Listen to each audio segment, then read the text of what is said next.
The government sees a lot of its posts as extremely vulnerable, and so they withdraw from hundreds of barracks across the country just in about 3 or 4 months.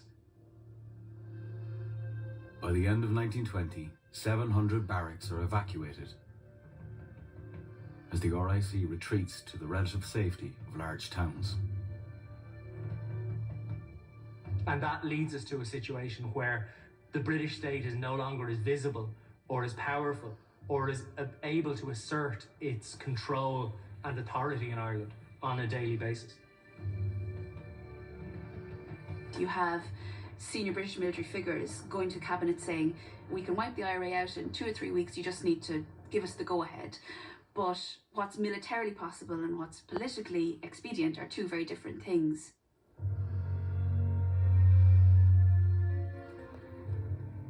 To counter the IRA, War Secretary Winston Churchill develops a plan to recruit World War I veterans into a new armed auxiliary police force known as the Black and Tans. Decided to meet force with force, terror with terror. Their orders are to support the RIC and reassert British control in Ireland. They're told, take them out, kill as many as you have to, torture as many as you have to. You are released from the normal rules of war because you're not fighting the normal rules of war, and this is entirely their responsibility. I joined it because there were no jobs about, and things ran scrap-metal. And all you can do then was say, here, share that amongst you. Human beings are going to stand so much, and you're going to retaliate, aren't you? If your life's at stake, the other fella's going before you. The IRA men are all hiding. You can't find the men. So who do you attack? You attack the family home. In the course of the war, thousands of homes and properties throughout Ireland are attacked by Crown forces. We were ruthless to the marked degree of going to the limit of law and order. We'll put it that way. The pattern is usually that a Crossley tender would arrive in the middle of the night with maybe 12 to 20 Black and Tans on board. They'd kick the door in, stick a bayonet up against you, and then they searched the house. And the search was really quite brutal. We see several cases of women who reported being raped, where the women's names and their full addresses were reported to add veracity to these stories that this was actually really happening.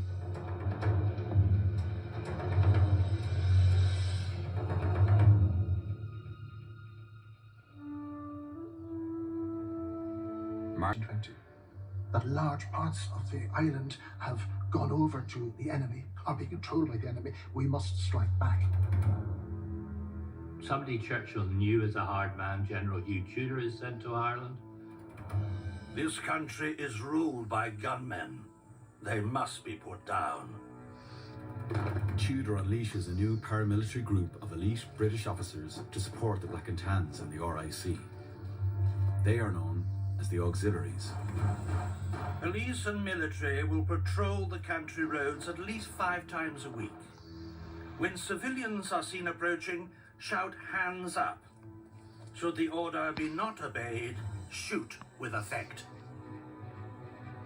Crown forces employ collective punishment against local communities to discourage the people's support for the IRA. During 1920, scores of farm creameries are destroyed as Crown forces attack the very fabric of Irish rural life. That collective punishment, though, that's pretty much the last thing you want to do. Because the only thing that does is that creates a lot of animosity. It doesn't normalize conditions, it actually makes them worse. It destabilizes things even more.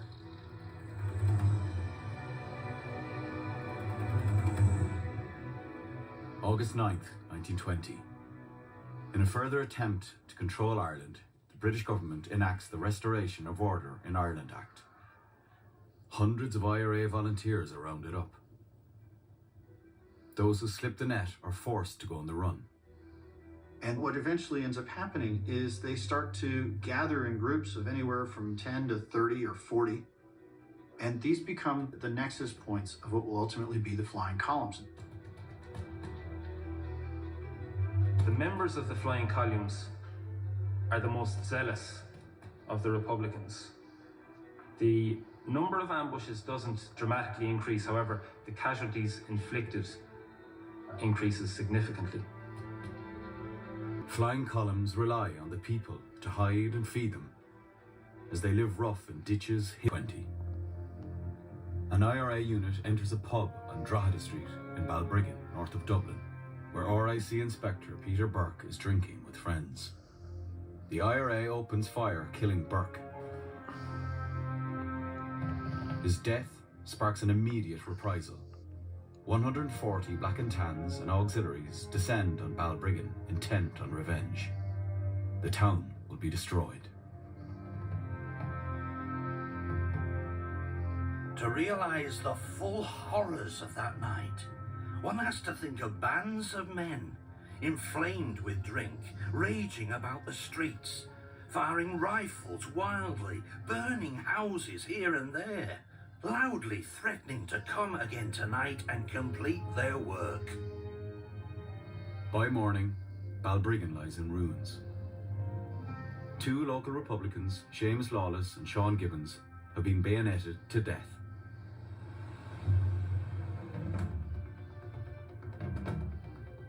Over coming months, in response to further IRA killings and ambushes, Crown forces continue to conduct reprisal attacks and control of Ireland. Lloyd George announces that he has murder by the throat. But Lloyd George has failed to take account of how Terence MacSweeney's hunger strike is capturing the world's attention. There were demonstrations around the world, Barcelona, South America, all across the States. Even the stevedores in New York Harbor wouldn't empty British cargo ships. So the King asked the Prime Minister, could he not put an end to this? And the Prime Minister said, no. Each day, friends and family stand in solidarity with MacSweeney's wife, Muriel, at Brixton Prison. And the soldiers in and around Castle are just going mad with anger and rage.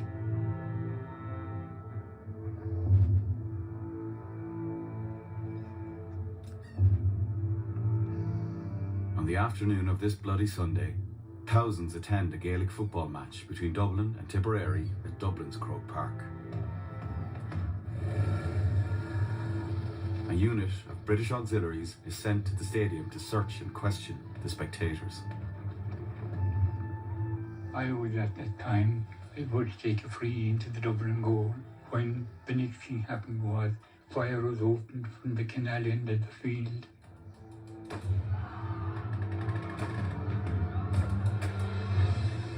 The auxiliaries shoot indiscriminately into the crowded stadium. People run in panic. Several are crushed to death in the stampede.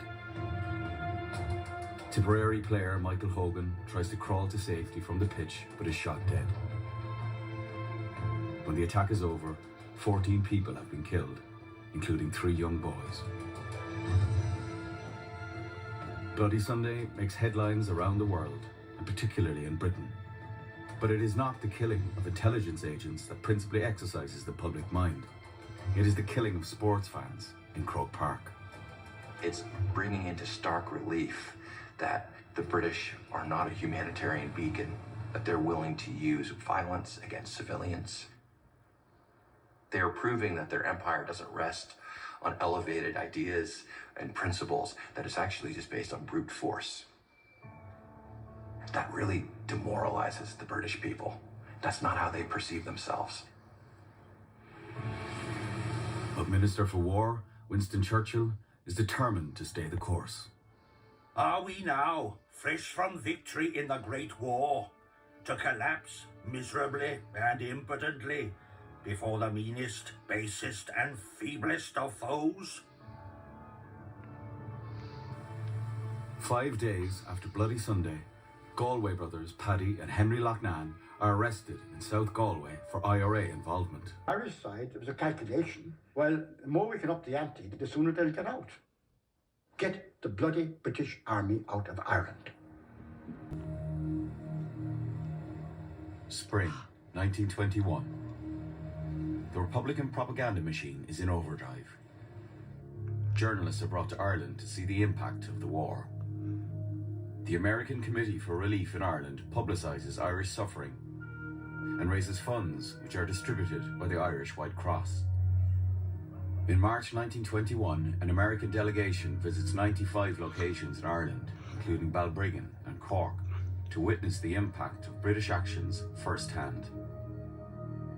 With support from figures like US President Warren Harding and Pope Benedict XV, these humanitarian initiatives put pressure on the British government to end the war in Ireland.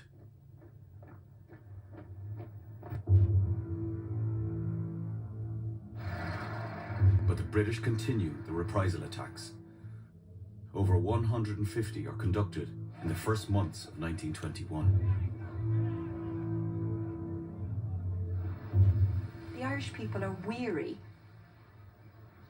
They find themselves under martial law and having this massive militarization of Ireland. And so, of course, as time goes on, they become increasingly resentful. Though some commanders, like Florrie O'Donoghue in Cork, remain confident, by May 1921, Michael Collins and the IRA GHQ are becoming concerned about the rebels' capability to continue the fight. The organisation was good, the morale was good, but we had no arms. Grenades or anything else.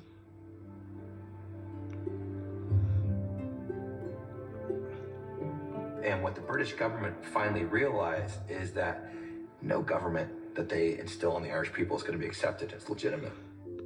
We are defeated. There is nothing else but to draft 400,000 men and exterminate the whole population of the country. And we're not willing to do that. The coercive policies of the British really backfired on them.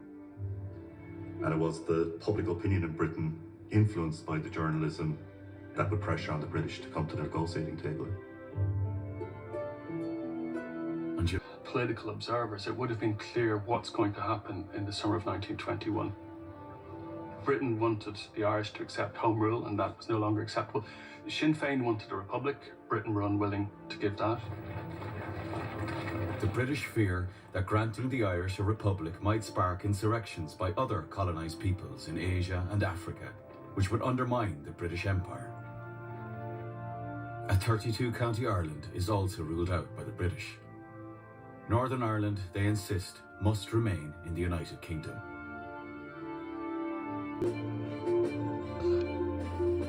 On January 7th, 1922, Dáil Éireann narrowly ratifies the treaty, and the Irish Free State is established.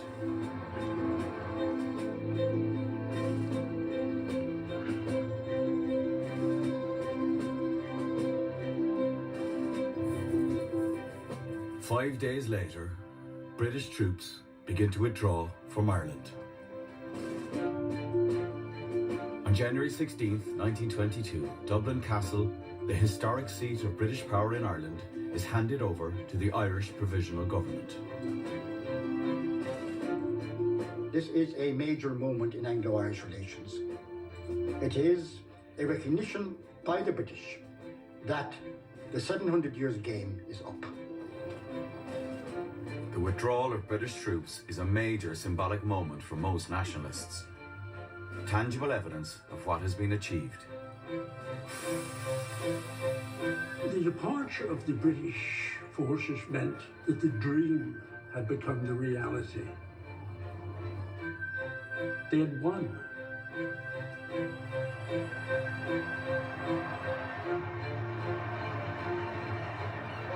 Leaves the British Commonwealth and declares itself a republic. And in 1955, the Republic of Ireland takes a seat at the United Nations as a fully sovereign state. Its unique history a source of inspiration for anti-colonial movements across the world. The fact that the Irish were able to break away to the extent that they did was a great encouragement to Indians, to Egyptians, Burmese, and others. And they did say, we too can do it. Ireland was the first domino to fall. The revolution in Ireland, it's definitely a catalyst towards the demise of the British Empire, without a doubt. For the next 50, 70, 80 years, when the Irish went abroad, they were very much greeted by people who'd been colonized as comrades. And the Irish struggle was very much recognized and appreciated by people who also struggled against the empire.